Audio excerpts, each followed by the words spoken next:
Hey guys, so here is your senator sentiment for last week coming into this week. We did have mostly sales, so we had 3 sales. Senators sold 3 of their positions, and 1 senator bought. The biggest position actually was by Rick Scott, who is a Florida senator, and he bought 1 position last week for $750,000, which is that's not a small play, right? So this last week, he did this over 1 transaction. Sheldon Whitehouse sold a $97,000 position over 3 transactions, and I think that was it.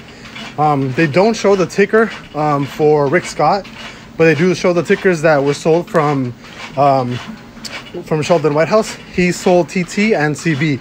The one in the middle is actually the ticker for Rick Scott, which was the purchase of $750,000 last week.